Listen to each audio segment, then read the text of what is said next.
కొందరంటారు సింహాలని, మరి కొందరు ఏనుగులనంటారు. అది నిజం కాదు.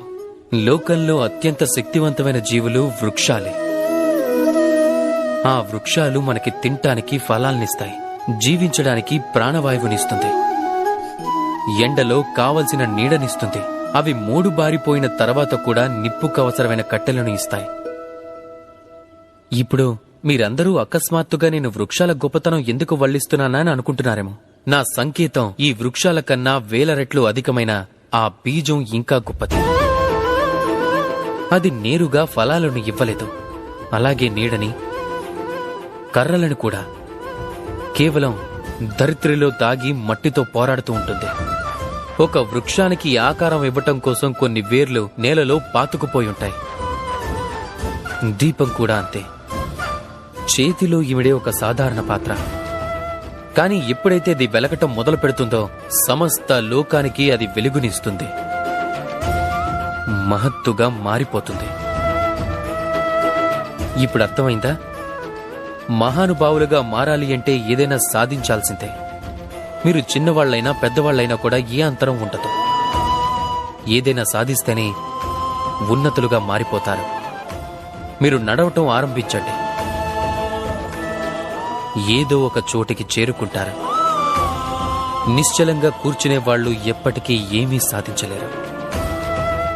బాగా గుర్తుంచుకోండి, ఏదైనా ఆరంభించటానికి మహాత్ములే అవ్వాల్సిన అవసరం లేదు. కానీ మహాత్ములు అవ్వాలి అంటే ఏదైనా ఆరంభించటం అత్యంత ఆవశ్యకం. రాధాకృష్ణ. ఒక శబ్దం, అది మనకి ఒకసారో లేదా ప్రతిరోజు వినపడుతూనే ఉంటుంది. స్వార్థం. ఆ వ్యక్తి స్వార్థపరుడని, అతను స్వార్థంలో చాలా చెడు పనులు చేశాడని ఇలా ఎన్నో మాటలు వింటూ ఉంటాం. మామూలుగా ఈ లోకం స్వార్థాన్ని, పాపాలను భరిస్తూ ఉంటుంది. కాని నిజంగా స్వార్థం అంత నీచమైనదా? లేదు. స్వార్థం అనే శబ్దం స్వాతో మొదలవుతుంది, అంటే స్వయంతో.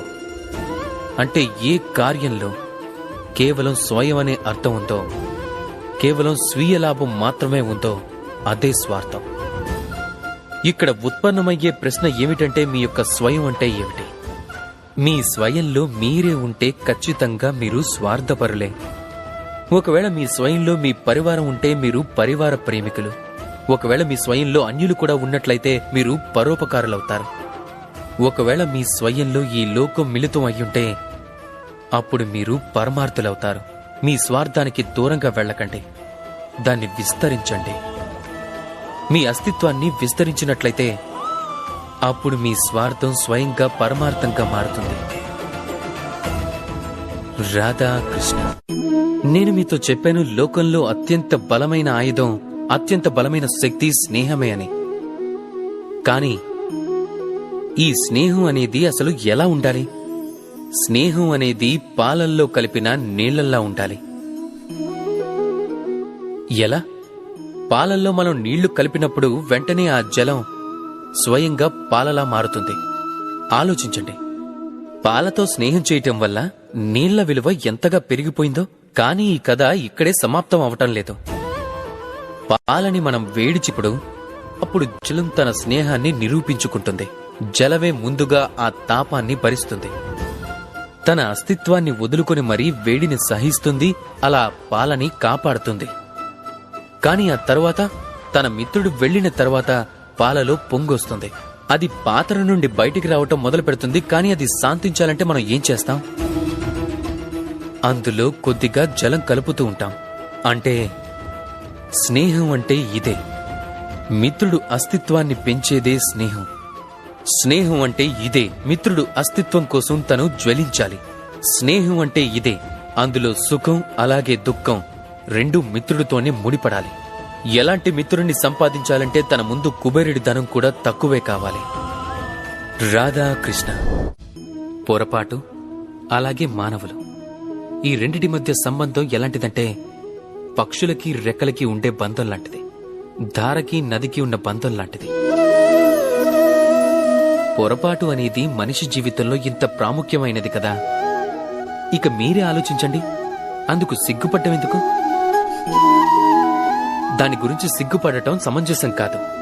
నిజం చెప్పాలి అంటే పొరపాటు మనం మరింత శక్తివంతంగా మారే అవకాశం ఇస్తుంది. ముందు కన్నా మంచి ప్రదర్శన చేసేలా ప్రేరేపిస్తుంది. బహుశా మీలో కొందరు దీనిని అంగీకరించకపోవచ్చు. ఎందుకంటే చాలా మంది దృష్టిలో పొరపాటు దోషానికి జన్మనిస్తుంది. దోషం అపరాధానికి, ఆ అపరాధానికి క్షమాపణ కాదు, దండన లభించి తీరాల్సిందే. కాని ఇలా ఎందుకు జరుగుతుందో ఎప్పుడైనా ఆలోచించారా? ఇందుకు కారణం ఏమిటి? దానికి కారణం పొరపాటని అంగీకరించకుండా తప్పించుకోవటం. మీరు పొరపాటు చేసి కూడా దాన్ని అంగీకరించకపోతే అప్పుడు ఆ పొరపాటు దోషంగా మారుతుంది. తరువాత ఆ దోషం అపరాధంగా. సాహసంతో ఉండండి. మీ పొరపాటుని స్వీకరించండి. మీ పొరపాటుని సరిదిద్దుకునే దిశగా మొదటి అడుగు వేయండి.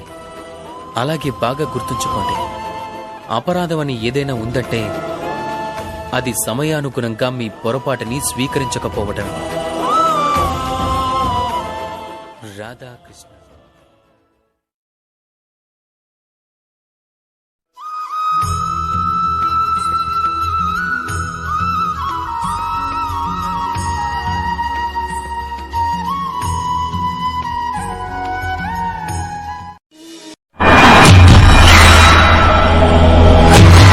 ధర్మం పరాజితం ఎందుకవుతుంది సోదరా?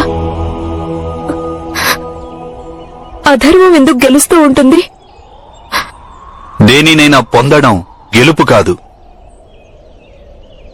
అలాగే దేనినైనా కోల్పోవడం ఓటమి కాదు. ఇదంతా కేవలం కాలమహిమ సుభద్ర. పరివర్తన అన్నది కాల స్వభావం. మనిషి ఏదైనా కోల్పోయినప్పటికీ శాంతంగా స్థిరంగా ఉంటే అది గెలుపే అవుతుంది. సమయమే పరివర్తన తెస్తుంది సుభద్ర. అధర్మం చేసే వారికి దండన లభిస్తుంది. ధర్మధ్వజం మళ్లీ రెపరెపలాడుతుంది.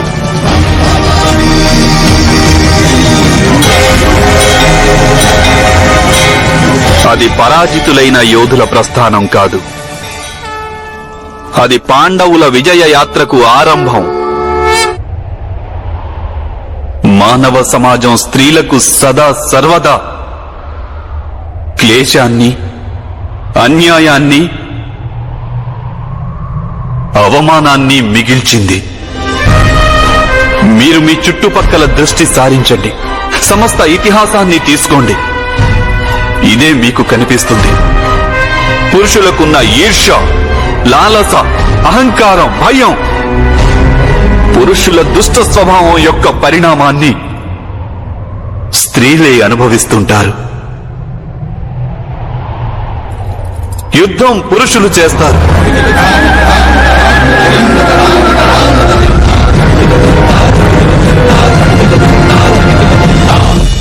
కానీ పరాజితులైన వారి స్త్రీలు మాత్రం బలాత్కారానికి గురి అవుతుంటారు. పురుషుడు మధువు ద్యూతమంటూ తన సంపదను కోల్పోతాడు. స్త్రీకి మిగిలేది ఆకలి దప్పులే. పురుషుల అహంకారం నిద్రలేస్తుంది.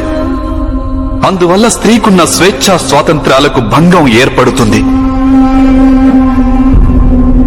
పురుషులు జీవితంలో ఓడిపోయి తమ కుటుంబాలకు దూరం అవుతారు.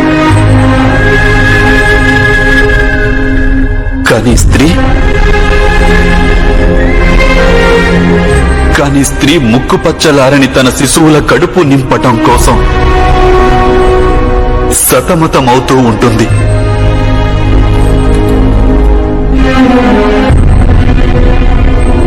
ఈ లోకంలో ఉన్న దుఃఖ కారణాలను గణించండి, స్పష్టంగా తెలిసి వస్తుంది. పురుషులతో పోల్చి చూస్తే స్త్రీలే అధిక దుఃఖాన్ని అనుభవిస్తున్నారు. ఎందుకు ఈ విధమైన సమాజాన్ని నిర్మించుకున్నాం మనం? ఇక్కడ మానవ జాతిలోని సగభాగం రెండవ సగభాగాన్ని నిరంతరం అణిచివేస్తూ ఉంటుంది.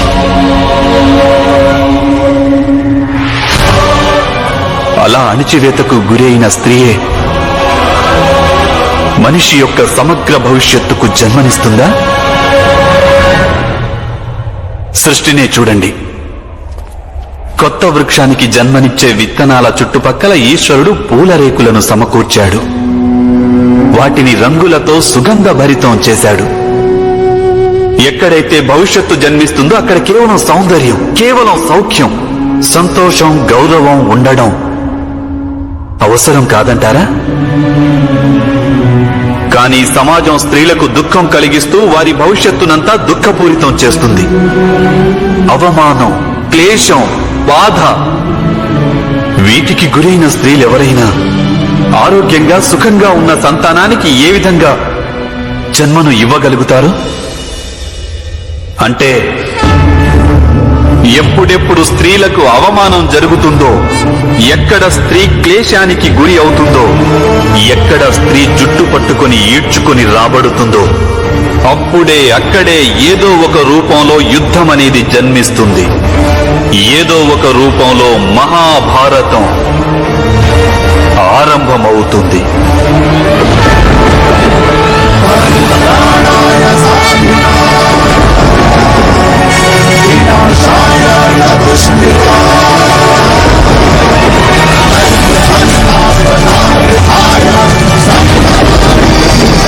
మీరే ఆలోచించండి, పదే పదే ఆలోచించండి.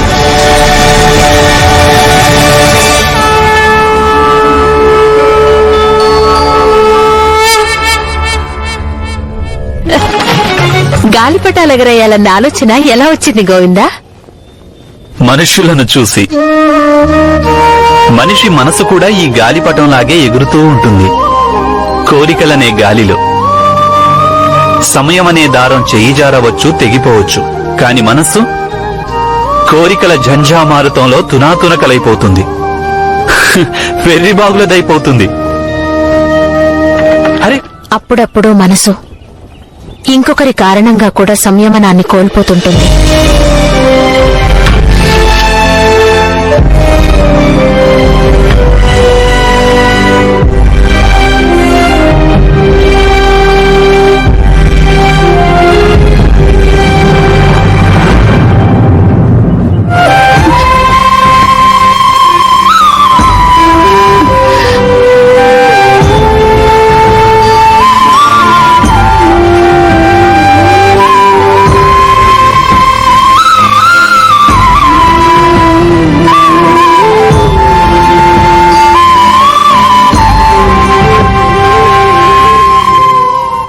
దారం గాలిపటాన్ని నియంత్రించి ఉన్నంత వరకు ఏ బాధలు రావు. కాని ఎప్పుడైతే గాలిపటం దారాన్ని లాగుతుందో, ఇదిగో ఇలా అరచేతికి గాయమవుతుంది. అప్పుడప్పుడు ఇతరులు చేసిన కార్యమేదైనా మనస్సును కలిచివేస్తుంది. సంయమనం సడలిపోయే అవకాశం ఉంటుంది. కానీ అలాంటి సమయంలోనే సంయమనాన్ని పాటించడం, మన మనస్సుపై అంకుశముంచడం అత్యంత అవసరమవుతుంది.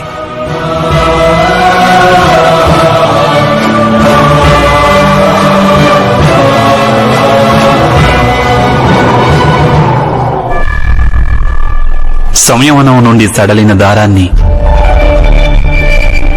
మళ్లీ గట్టిగా పట్టుకో సఖీ. మనసును జార విడుచుకోకు. మీ అందరి మనసుల్లో నేను నివసిస్తున్నాను. మనసును జార విడుచుకుంటే నీ గోవిందుడు,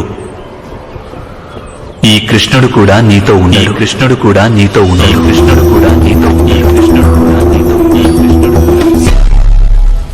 పాపము, అపరాధాలనేవి విషవలయాల్లాంటివి యువరాజా. అపరాధిని అపరాధం చేయకుండా నిలువరించకుంటే వాడు నిరవధికంగా అపరాధాలు చేస్తూనే ఉంటాడు. తన ఆత్మకు నిరంతరం దురవస్థ కలిగిస్తూనే ఉంటాడు. చివరకు తనపై తనకే నియంత్రణ అన్నది ఉండదు.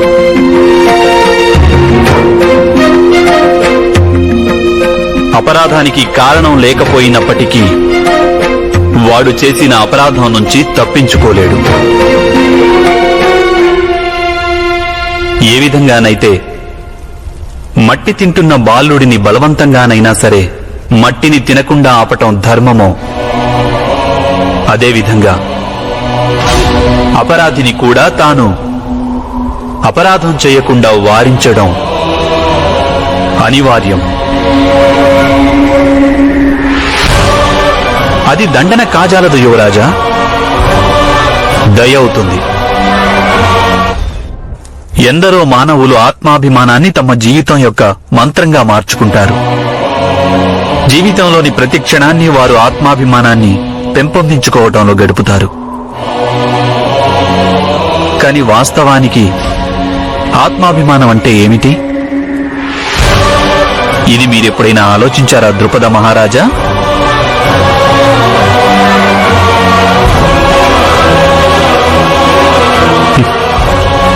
లేదు. మీరు ఒకవేళ ఆలోచించి ఉంటే మీకు అర్థమై ఉండేది. ఆత్మాభిమానం ఉన్న వ్యక్తి ఇతరుల నుండి గౌరవాన్ని పొందాలనుకుంటాడు. అందరి నోట అతడు తన గొప్పతనం గురించిన ప్రశంసలు వినాలనుకుంటాడు. తన శక్తి గురించిన మెప్పులు వినాలని వాంఛిస్తాడు.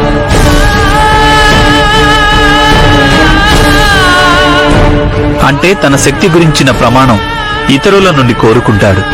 అతనికి స్వయంగా తన మీద తనకు ఎలాంటి నమ్మకమో ఉండదు. భయం ఉంటుంది హృదయంలో.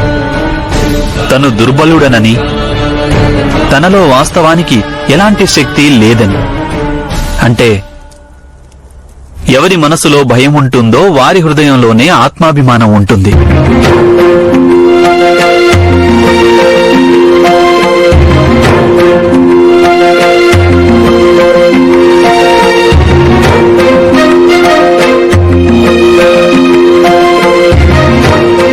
మహారాజా, వాస్తవానికి ఆత్మాభిమానం ఈ భయానికి మారుపేరు కాదు కదా. మీరే ఆలోచించండి మహారాజా.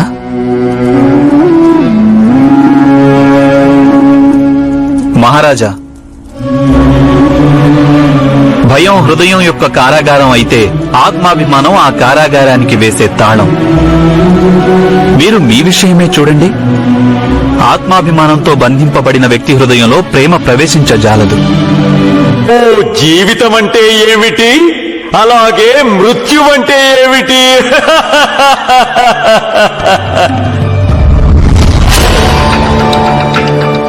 ఋగ్వేద కథనమిది యక్షరాజా. కామస్థ దగ్గరే సమవర్తతాది మనసోరేత ప్రథమం యదాసీత్. పరబ్రహ్మ హృదయంలో సృష్టి చేయాలన్న సంకల్పం కలిగింది ఆరంభంలో. ఆ సంకల్ప కిరణాలు నలుదిశలు వ్యాపించాయి. అలా దిక్కులు ఏర్పడ్డాయి. పరమాత్మ సంకల్పమే స్వయంగా సృష్టిగా మారింది. త్రిలోకాలు, త్రిగుణాలు, త్రికాలాలు ఏర్పడ్డాయి. అనేకమైన జీవులు, అనేక పదార్థములు రూపొందాయి పరమాత్మ మనస్సులో. ప్రతి ఒక్క జీవి, ప్రతి ఒక్క కణము ఆ పరమాత్మ స్వరూపమే యక్షరాజా. అంటే పరమాత్మయే జీవితం. ఎవరి హృదయం ఈ సూక్ష్మాన్ని అర్థం చేసుకుంటుందో వారికి ఇతరుల పట్ల క్రోధంగాని ఈర్ష్యగాని జన్మించవు. వారు ధర్మ మార్గాన్నే నడుస్తారు. అలాగే న్యాయాన్ని సదా గౌరవిస్తారు. ఇదే జీవితానికి అర్థం. అయితే మృత్యువంటే ఏమిటి యుధిష్ఠిరా? చెప్పు. మనిషికి ప్రేమ, స్వార్థం, ఇంకా క్రోధం కారణంగా ఇంకొక మనిషితో మానసిక బంధం కలుగుతుంది. ఆ బంధం పేరే మోహం. మోహం కారణంగా మనిషి తన శరీరాన్నే జీవితం అనుకుంటాడు.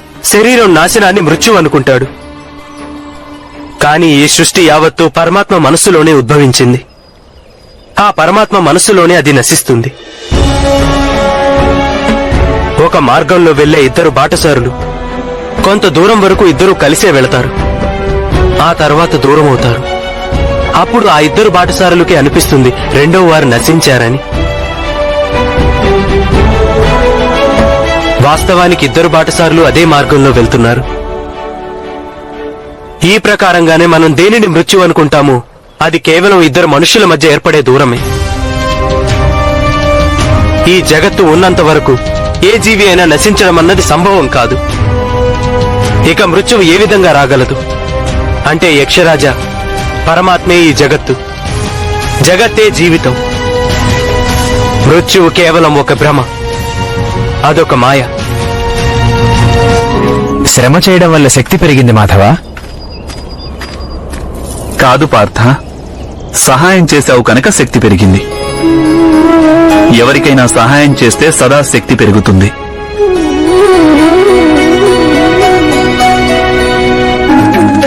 మాధవా, ఇలా ఆమె తండ్రి స్వయంవరం నిశ్చయించకుండా ఈ విధంగా కన్యను అపహరించడం అన్నది ధర్మమేనా మాధవా?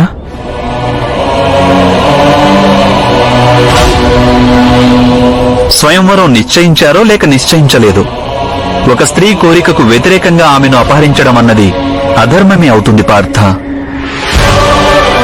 వాస్తవానికి ప్రతి ఒక్క ప్రాణికి తన జీవితాన్ని తన ఇష్టానుసారం జీవించే అధికారం ఇచ్చాడు ఈశ్వరుడు.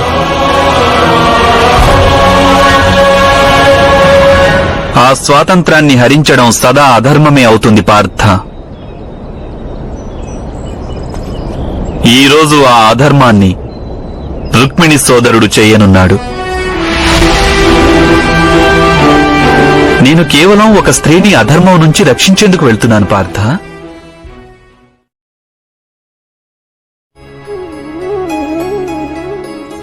బాల్యంలో మా తల్లి యశోద నన్ను నల్లనివాడు అనేది. నల్లనివానికి కళంకమంటే భయమెందుకు? గర్వమే ఉచితాసనం ముఖ్యమని భావిస్తుంది బావా దుర్యోధన. ఇక ప్రేమ ఉచిత స్థానాన్ని కోరుకుంటుంది.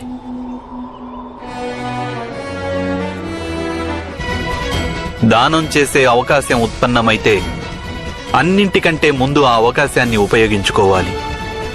దానానికంటే ముందుగా చేయవలసిన కార్యం, అటువంటి కార్యము వేరొకటి లేదు ఈ జగతిలో.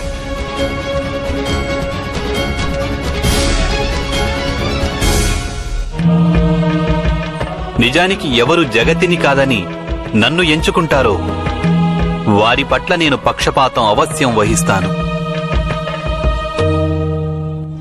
నది జలపాతంగా మారితే దాని వేగం ఇంకా పెరిగిపోతుంది. సమాజం ఎప్పుడైతే అధర్మం వైపుకి నడుస్తుందో సత్వరమే అది అధర్మంలో మునిగిపోతుంది. దీనికంతటికీ కారణం ఆ యుధిష్ఠిరుడే. నాడు ద్యోత సభలో తన భార్యను పందెంగా ఒడ్డాడు. ఇక ఇప్పుడు సమస్త ఆర్యావర్తంలో ప్రజలు ఆ హేయమైన కార్యాన్ని అనుకరిస్తూ వస్తున్నారు. లేదు బలరామన్నయ్య, లేదు. దోషం బావ యుధిష్ఠిరునిది కాదు, అలాగే బావ దుర్యోధనునిది కాదు. దోషం ధర్మంలోనే ఇమిడి ఉంది. అది వంచనకు బందీ అవుతుంది. వంచన ముందు తన శిరస్సును వంచుతుంది. వాస్తవానికి సంప్రదాయాలను గ్రుడ్డిగా అనుకరించడమే ధర్మమయ్యింది. ధర్మమనేది లేనేలేదు. చెప్పాలనుకున్నదేమిటో స్పష్టంగా చెప్పు కన్నయ్య. మనిషి ఎప్పుడూ తన ప్రతిజ్ఞల పట్ల దృఢంగా ఉంటే అది ఉత్తమమే అగ్రజ. కాని ప్రతి పరిస్థితిలోనూ అలాగే దృఢంగా ఉండడం ఉచితమేనా? నాడు ద్యూత సభలోనూ ఇదే జరిగింది. మహితాత్ములు భీష్ములు, ద్రోణాచార్యులు, మహాజ్ఞాని విదురుడు, ఇంకా బావ యుధిష్ఠిరుడు అందరూ తమ తమ ప్రతిజ్ఞలకు బద్ధులైనారు. సంప్రదాయాలను గ్రుడ్డిగా అనుకరిస్తూ వచ్చారు. తమ వాగ్దానం, తమ ప్రతిజ్ఞలను యథాతథంగా పాటించడమే ధర్మమని వారు భావించారు. వీరిలో ఏ ఒక్కరైనా తమ వాగ్దానాన్ని, తమ ప్రతిజ్ఞను వదులుకొని ఉంటే ద్రౌపదికి ఇంత పెద్ద పరాభవం జరిగి ఉండేది కాదు. నీ మాటలకు అర్థమేమిటి కన్నయ్య? అయితే ప్రతిజ్ఞాపాలన ఉచితం కాదా? ధర్మం ఒక వృక్షం వంటిది అగ్రజ. వాగ్దానం, ప్రతిజ్ఞ దానికి శాఖలు. ఆ వృక్షానికి తల్లి వేరు కరుణ. శాఖలు అవశ్యం ముఖ్యమైనవే కావచ్చు, కాని తల్లివేరును మించి కాదు. ఇంకొకరి బాధను నివారించడానికి వాగ్దానానికి భంగం కలిగినా సరే అది ఉచితమే అవుతుంది. కానీ ఇప్పుడు పరిస్థితి వేరుగా ఉంది. కరుణ నశించిపోయింది సమస్త ఆర్యావర్తంలోనూ, సమస్త జగత్తులోనూ. తామనుభవించే బాధ విలువ తమవారి బాధ కంటే ఎక్కువ. అలాగే తమవారి బాధ విలువ సమాజంలోని బాధల కంటే ఎక్కువ. కరుణ పూర్తిగా ఇంకిపోయింది ఈ సమాజంలో.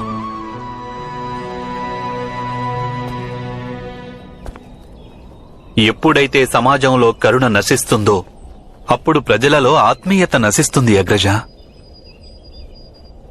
కేవలం తమ సుఖం కోసమే జీవిస్తుంటారు. ఈరోజు ద్వారక ఏ స్థితిలో ఉన్నదో అదే స్థితిలో సమస్త ఆర్యావర్తమూ ఉంది. తల్లి వేరుకు దూరమైన వృక్షశాఖలు ఎండి కట్టెలుగా ఎలాగైతే మారతాయో సరిగ్గా ఇదే విధంగా ఈ సమయంలో ధర్మం నిర్జీవం అయిపోయింది. ధర్మానికి ప్రాణప్రతిష్ఠ చేయవలసిన సమయం ఆసన్నమైంది అగ్రజ. సమాజానికి మళ్లీ ఒకమారు ధర్మాన్ని పరిచయం చేయవలసి ఉంది. సుఖము సంతోషము అనేవి గమ్యాలు కావు శకునిమామ. వాటిని మీరు చేరుకోవడానికి అవి రెండు గమ్యానికి చేర్చే మార్గాలు. సుఖాన్ని కోరే మార్గము సంఘర్షణల వైపుకు దారితీస్తుంది. ఇక సంతోషం కోరే మార్గం శాంతి వైపుకు.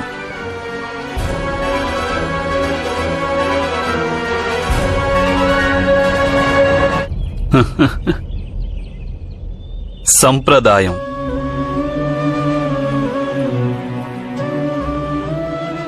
సంప్రదాయం మామిడి పండు వంటిదంటారు మహితాత్మ. పిందెగా ఉన్నప్పుడు దాని రుచి వగరుగా ఉంటుంది. కొంతకాలం తరువాత రుచి పుల్లగా మారుతుంది. ఎవరికి పులుపు ఇష్టమైతే వారు దానిని ఆరగించి ఆనందిస్తారు. అలా మరికొంతకాలం తరువాత అది మాధుర్యాన్ని అందిస్తుంది, అందరికీ ప్రీతిపాత్రమవుతుంది.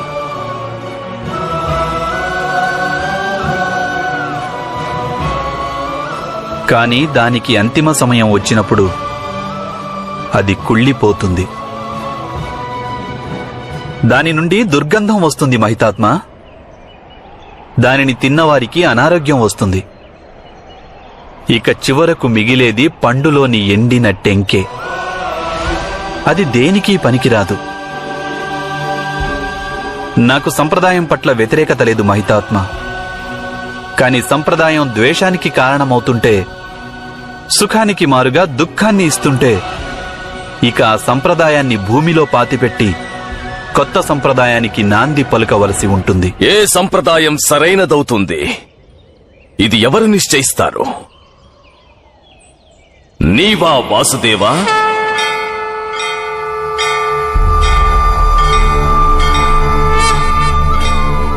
కాదు, కాలమే నిశ్చయిస్తుంది. ఇక కాలగమనాన్ని అందరూ ఆమోదించాలి మహితాత్మ. సాధారణంగా లోకంలో శౌర్యమే ప్రేమను అపహరిస్తుంది. కాని నా అభిప్రాయం ఏమిటంటే, ఒకవేళ ప్రేమ శౌర్యాన్ని అపహరిస్తే ఈ లోకం ఇంకా సుఖవంతమవుతుంది. కాని అంతిమ